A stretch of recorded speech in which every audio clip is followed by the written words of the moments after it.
Nós estamos em uma série de mensagens expondo o Sermão do Monte, que está no Evangelho segundo Mateus, no capítulo 5. No domingo passado, eu preguei o tema O Pecado que Começa no Olhar, falando acerca do adultério. A continuação natural do sermão de Jesus seria o tema divórcio. E vocês vão notar que eu vou pular o tema divórcio, e isso é proposital, pois recentemente no culto de ensino bíblico eu tratei sobre esse assunto, então não tem por que eu repeti-lo, tá? Foi agora recente, em janeiro, eu tratei sobre esse assunto. Então, portanto, nós estaremos lendo ele, não estarei pregando. O tema da pregação desta manhã é juramento.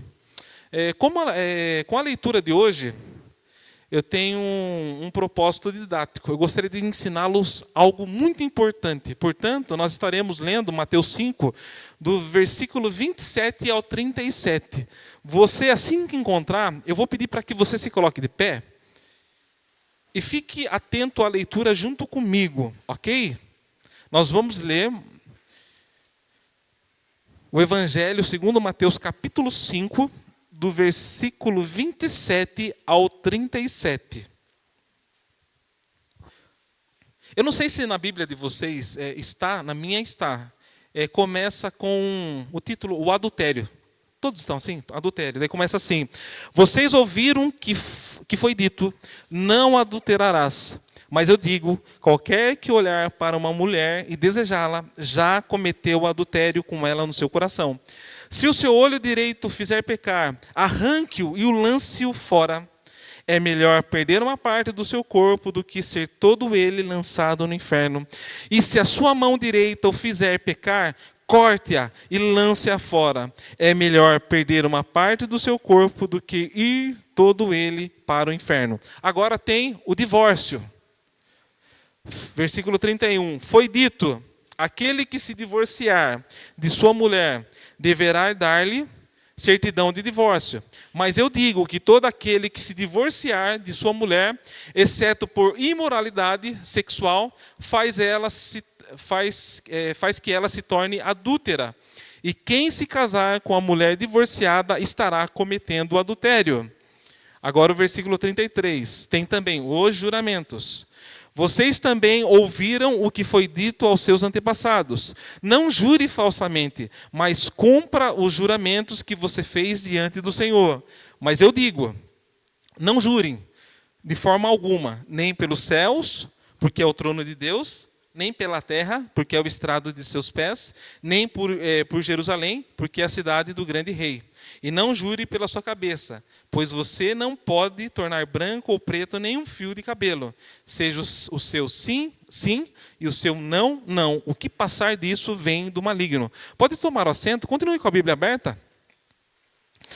A palavra de Deus, no seu projeto original, era um escrito direto, sem títulos, sem capítulos ou versículos, como conhecemos hoje.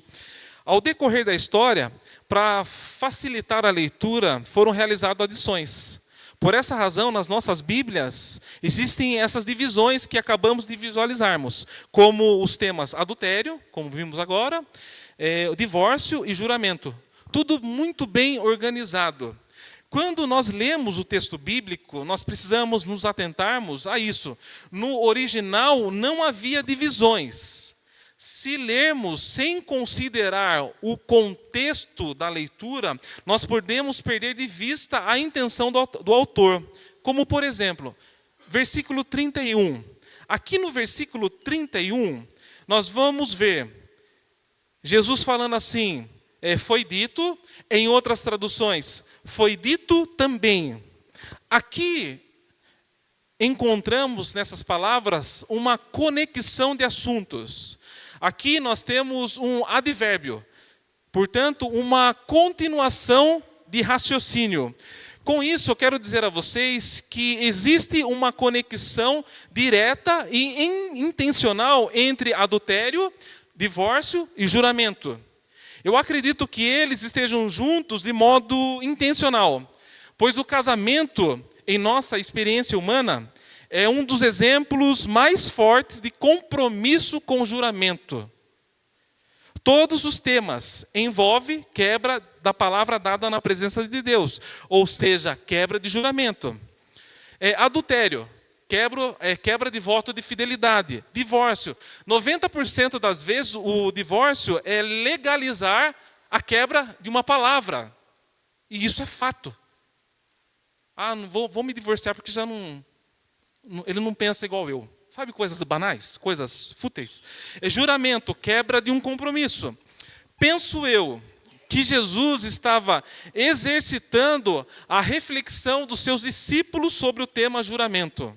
Exemplo disso. Enquanto eu estava examinando este bloco de texto, os meus pensamentos me levaram para o livro de Oséias. Portanto, eu acredito que exista aqui uma profundeza de sabedoria da parte de Deus. Algo que nesta manhã nós vamos apenas tocar. E que este tocar seja suficiente para que Deus toque o nosso coração. Quando nós observamos o início do capítulo 5, nós notamos Jesus construindo um caminho para o tema juramento. Ele inicia com homicídio, depois ele passa pelo adultério e em seguida pelo divórcio, chegando até o tema juramento. Em resumo, acredito que um dos propósitos de Jesus é trazer à memória dos discípulos o compromisso genuíno com a lei do Senhor na prática. Jesus estava ensinando os discípulos que o verdadeiro compromisso com a lei não se resume a uma questão de declarações solenes sobre juramento, mas é viver com integridade constante, onde cada palavra já é digna de confiança, porque a pessoa inteira, na sua totalidade, ela está comprometida com Deus. Jesus, quando ele assenta ali com os discípulos no monte, ensinando, ele tem como propósito aprofundar o entendimento da lei, ampliando a sua definição. Jesus, ele está corrigindo uma mal interpretação da lei por parte dos líderes religiosos da época, que era um entendimento que predominava naquele contexto. Para os doutores da lei, assassinato era apenas um ato consumado. O adultério era apenas um ato físico extraconjugal. Portanto, só a atitude, só a ação, só a materialização do pecado era a quebra da lei. E Jesus vem e aprofunda o entendimento dizendo: apenas o fato de você irar-se contra o seu irmão, desejando a morte dele no seu coração, já é quebra da lei. Quando Jesus fala sobre o adultério, Jesus diz que se o coração cobiçou, neste momento já aconteceu a quebra da lei. Enquanto os doutores da lei, naquele contexto, enfatizavam a ação externa, a aparência, uma mudança de comportamento, nós vemos aqui Jesus indo na raiz do problema, como uma flecha acertando o alvo, ou seja, o coração. Irmãos, e não é diferente da nossa realidade. Eu acredito que aqui, na sua totalidade, todos cresceram ouvindo algo assim: isso pode, aquilo não pode. Isso é pecado, aquilo não é pecado. E isso é uma religiosidade vazia. Jesus está ensinando aos seus discípulos que a lei não se cumpre apenas com ações externas. Ela se cumpre com a transformação de coração. Porque eu posso muito bem falar para o meu filho: isso não pode. E ele me obedecer, não me obedecendo. Por quê? Porque ele cumpre aquilo que eu estou falando. Olha, não faça isso, ele não faz. Mas no coração dele, ele está sendo contrariado. Em Colossenses capítulo 3, versículo 23, o apóstolo Paulo ele fala assim para a igreja: tudo, literalmente tudo, o que fizerem, tudo que nós formos fazer, tudo, façam de coração. Em resumo, não basta fazer. Tem que vir do coração. Tem que ter amor. E aqui está um ponto importante para a nossa reflexão. Podemos obedecer acreditando estar amando a Deus, quando na verdade a motivação do nosso coração é outra. Portanto, a obediência é apenas um teatro, algo externo, que na verdade, aos olhos de Deus, é um coração divorciado do amor. Se as nossas ações estiverem divorciadas da motivação correta, isso é quebra da lei. E a lei, ela apenas aponta o problema. Ela não resolve o problema, ela não cura. É como um espelho que mostra a sujeira no rosto, mas que não oferece água. E por essa razão nós precisamos do Espírito Santo no nosso coração. É por essa razão que nós precisamos de maneira diária da palavra de Deus no nosso coração, pois é através da palavra de Deus que nós somos purificados. E um exemplo clássico de um teatro muito bem executado é o teatro do discípulo Pedro. Em Mateus capítulo 26, versículo 33... ali Jesus falando a respeito das coisas que aconteceriam com ele, Pedro responde: ainda que todos te abandonem, eu nunca te abandonarei. Quando ele fala isso, aqui é um juramento, uma promessa, externamente muito lindo. Eu fico imaginando as pessoas em sua volta, pensando ou dizendo: que ato de coragem, que fidelidade.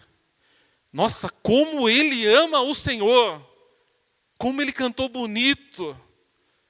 Quero te amar mais, Senhor. Porém, quando Jesus foi levado pelos soldados romanos, ali acorrentado, Pedro estava sendo questionado se conhecia Jesus. E ele respondeu: não o conheço. O cantar do galo confirmava a quebra do seu juramento. William, fico imaginando a cena. Jesus sendo levado pelos soldados, olhando para Pedro, e aquele som de fundo do galo cantando. O que não passou pela cabeça de Pedro? Pedro é o retrato nosso. Mediante a isso, é nítido a impossibilidade humana de cumprir a lei conforme o padrão divino. Lei que Jesus resume em 2: amar a Deus sobre todas as coisas e amar ao nosso próximo. Desse modo, nós entendemos de modo urgente que necessitamos de Jesus em nós, pois somente Ele tem capacidade de enterrar os nossos desejos egocêntricos, nos tornando uma nova criatura com o coração no lugar certo. Quando a fé nos une a Cristo, a vida de Jesus, na sua obediência perfeita, é acreditada em nós, nos transformando a motivação de dentro para fora. Jesus, ele foi abandonado por todos. Ele foi morto. Quando tudo parecia derrota, ele ressuscitou ao 3º dia, conforme um juramento feito por Deus. E ele, com seu amor e misericórdia, não desistiu de Pedro. Ele foi à procura de Pedro. O discípulo reconheceu a sua incapacidade, reconheceu os seus pecados. E nesse reencontro, nós não encontramos Jesus corrigindo o comportamento ético e moral de Pedro, mas nós encontramos Jesus naquela conversa indo direto ao coração. Quando Jesus diz a Pedro: Pedro, tu me amas? Eu fico imaginando a cena, irmãos. Jesus olhando para o olho de Pedro e dizendo: Pedro, tu me amas? O desfecho da história é: Pedro teve uma mudança radical de coração.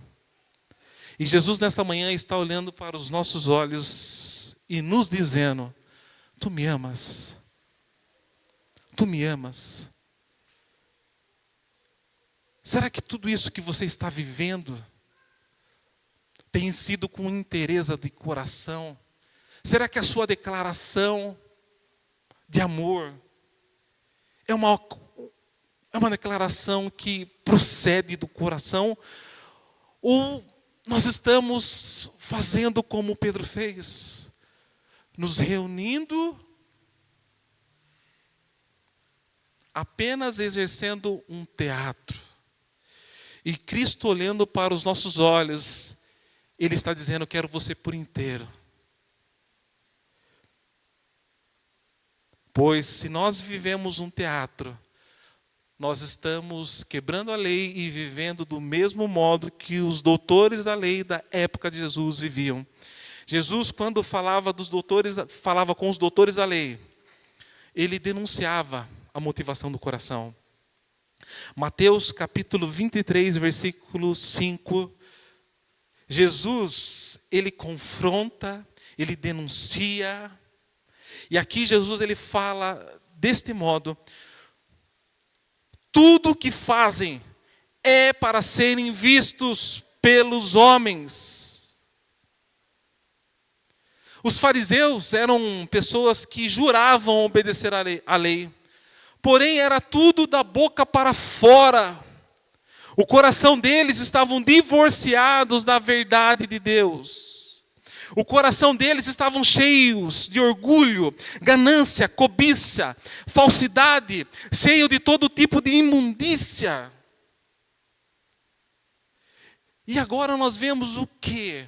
Nós vemos Jesus ensinando os discípulos, preparando o terreno para tratar com eles este tema, juramento. Acompanhem comigo o versículo 33, agora indo para o texto principal, em Mateus capítulo 5.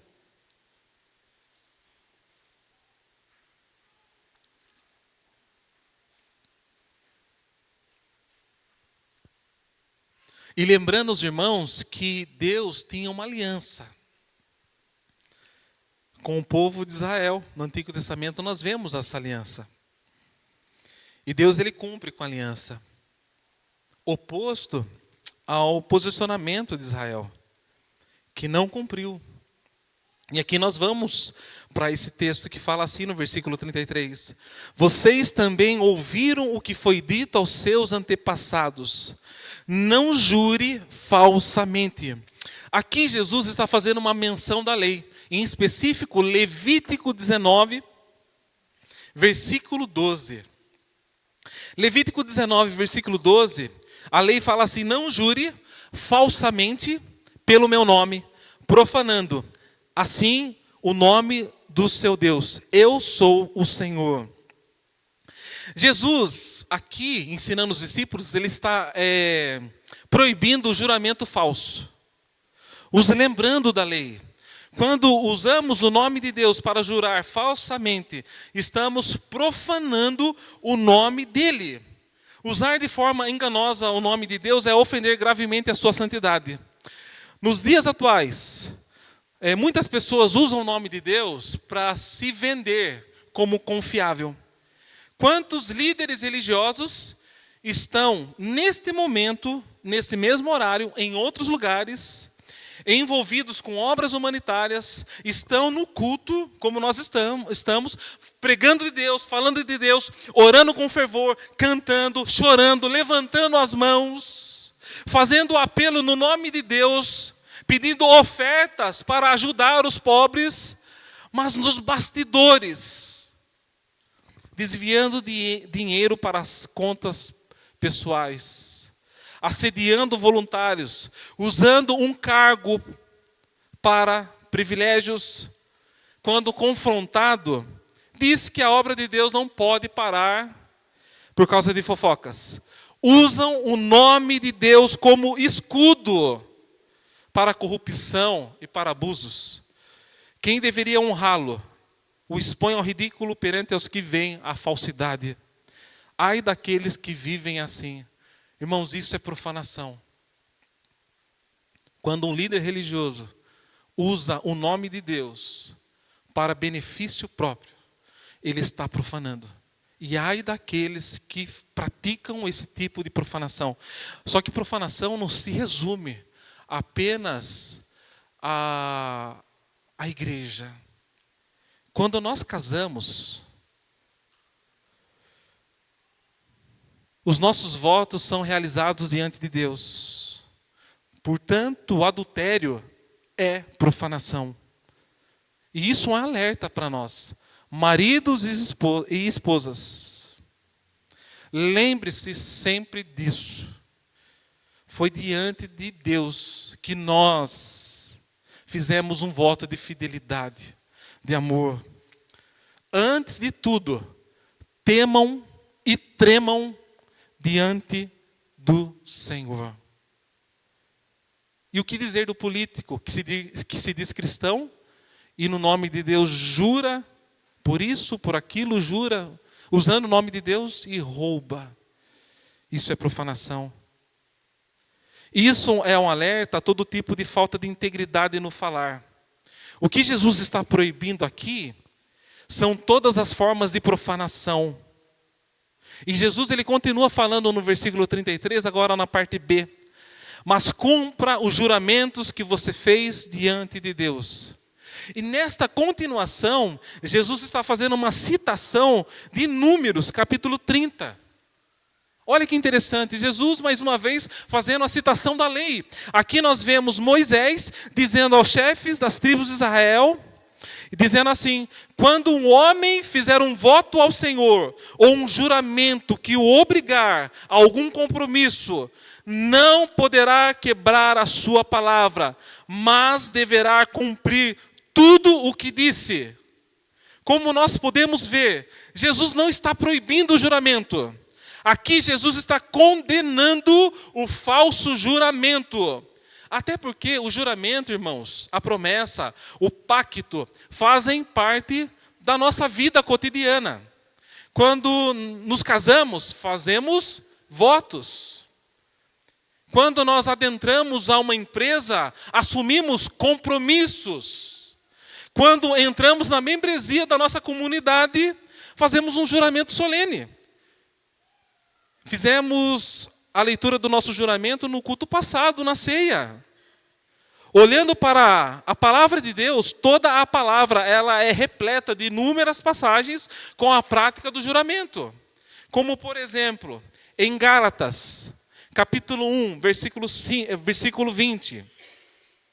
Existem inúmeros exemplos, vou pegar apenas esse exemplo.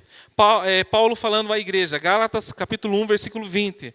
Quanto ao que lhes escrevo, firmo diante de Deus, que não minto, em outras palavras, juro diante de Deus que não estou mentindo. Voltando no texto principal nosso, lá no versículo 34, nós vamos ver Jesus dizendo assim, mas eu digo. Quando Jesus fala, mas eu digo, palavra que se repete no versículo 22, 28, 32, nós vemos por parte de Jesus uma ênfase. Ele está corrigindo a interpretação reducionista dos fariseus. Nós vamos perceber que Jesus está aprofundando o significado da lei.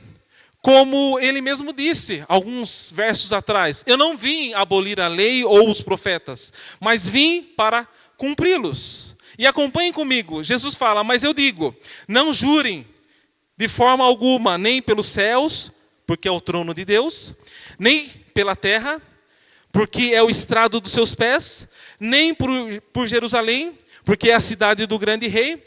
Não jure pela sua cabeça, pois você não pode tornar branco ou preto nenhum fio de cabelo.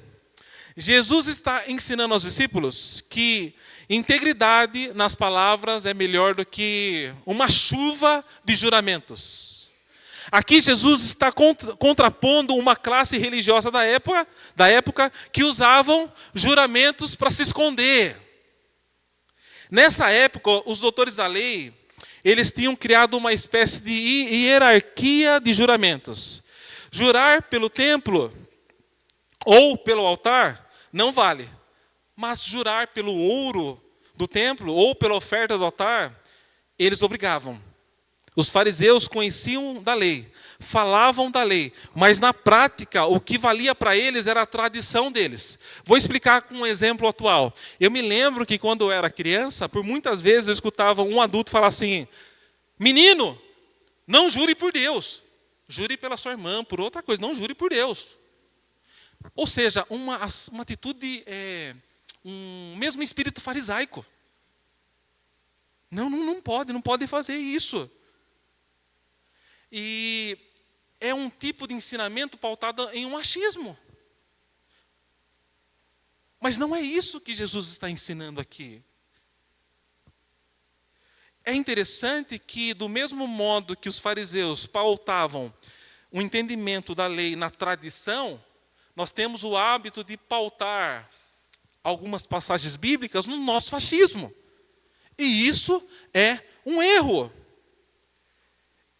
Em nossos dias, muitas pessoas não vivem em torno de uma tradição, como os fariseus viviam. Entretanto, vivem de acordo com o seu próprio entendimento. Eu acho assim e vou morrer com esse entendimento. Ninguém vai mudar o meu entendimento. Nós, como cristãos, nós devemos nos curvar àquilo que a palavra fala. Quando nós acreditamos no nosso achismo, ou vivemos segundo alguma tradição, nós vivemos uma superficialidade dos mandamentos de Deus, algo sem profundidade. E era dessa maneira que os fariseus viviam. Eles viviam na superficialidade da lei. E olha que interessante, vejam comigo a crítica de Jesus aos fariseus. Uma crítica que serve para as pessoas que falam assim: olha, não jure por Deus, mas aí você pode jurar por outras coisas. Vejam comigo, Mateus capítulo 23, versículo 16. Ai de vocês, guias cegos, vocês dizem: se alguém jurar pelo templo, isso não nada significa. Mas se alguém jurar pelo ouro do templo, está obrigado por esse juramento. Cegos insensatos, que é mais importante, o ouro ou o templo que santifica o ouro? Vocês também dizem: se alguém jurar pelo altar, isso nada significa. Mas se alguém jurar pela oferta que está sobre ele, está obrigado por esse juramento. Cegos! Que é mais importante, a oferta ou o altar que santifica a oferta? Portanto, aquele que jurar pelo altar, jure por ele e por tudo que está sobre ele. E o jurar pelo templo, jura por ele e por aquele que nele habita. E aquele que jurar pelos céus, jura pelo trono de Deus e por aquele que nele está assentado. Essa hierarquia criada pelos fariseus era uma distorção com a finalidade de escapar da responsabilidade diante de Deus. Quando eu era criança, o correto seria, viu, é sim ou não. Menino, não tem que ficar jurando. É sim ou não. Você tem que ser íntegro na sua palavra. Jesus, ao confrontá-los, está dizendo que tudo pertence a Deus. Não existe juramento grande ou pequeno. É interessante que nós fazemos algo semelhante. Fazemos juramentos por tudo. Usamos do juramento para passar uma credibilidade. E vou dizer para vocês, irmãos, quando alguém chega para mim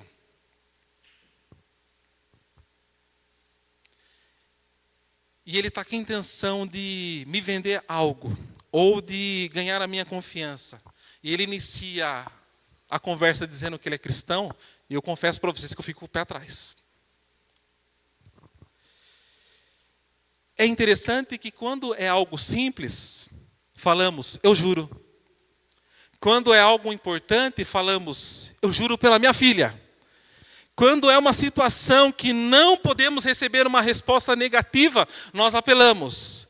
Eu juro por Deus ou por tudo que existe de mais sagrado na minha vida. Quando nós juramos, pegando uma pessoa ou algo sagrado como garantia de um fato, no fundo revela duas coisas sobre o nosso coração. A primeira coisa, a intenção de ser levado a sério. A minha palavra, ela não tem peso. A minha palavra não basta. Eu preciso me apoiar em algo. Segundo ponto, uma tentativa de manipular a credibilidade. Se eu amo meu filho, não mentiria no nome dele. Jesus, porém, vai dizer no versículo 37, quando disserem sim, que seja realmente sim. Quando disserem não, que seja não. O que passar disso? Vem do maligno. Um caráter íntegro. Uma pessoa que vive na verdade. Eu estou falando daquela pessoa, irmãos, que toda vez que fala assim, viu, conte comigo. Lá ela está. Ela pode estar com 40 graus de febre. Se ela deu a palavra, ela vai estar lá. Uma pessoa que não encontramos nos seus lábios mentira ou falsidade. É um tipo de caráter que dispensa juramentos. Quem precisa jurar por algo, já admite na prática que a sua palavra não tem credibilidade. Por isso que eu digo que eu tenho o pé atrás com aqueles que, quando me procuram, falam, porque eu sou crente. E eu falo isso por experiência e pelo histórico.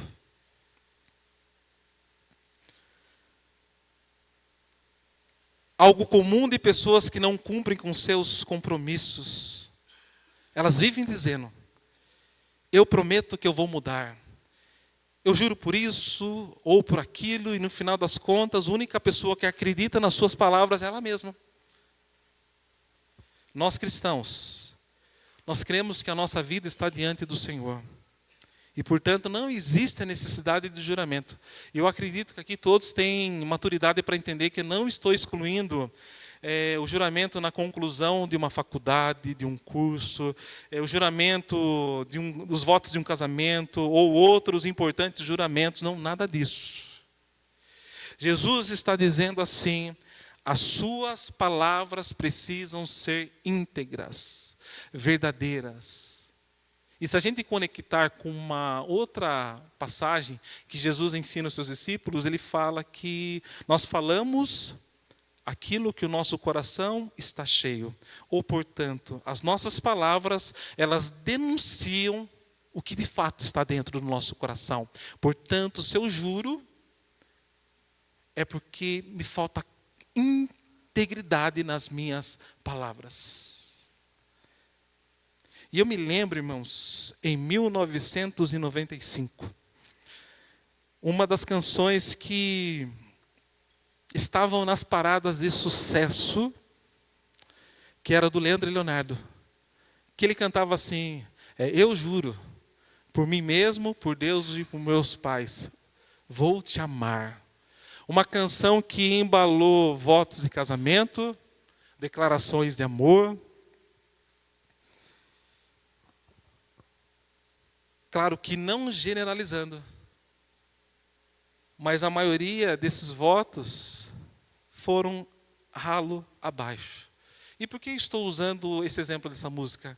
Porque foram declarações da boca para fora. E às vezes, eu brincando com a minha esposa, toda mulher gosta de ganhar flores. Todas, eu acredito que todas, né? E eu sempre brinco com a minha esposa. Eu já dei flores para ela. Eu acho que é um ato muito bonito, muito importante, tem que ser feito. Mas eu sempre brinquei com ela dizendo assim que flores, elas murcham. Elas murcham. Flores, muitas das vezes, é a tentativa de passar uma credibilidade de fidelidade. A maioria dos homens que entregam flores em datas que não são especiais, não estou generalizando, mas a maioria deles querem passar uma credibilidade de fidelidade. E aonde tem fumaça tem fogo. E a maioria deles,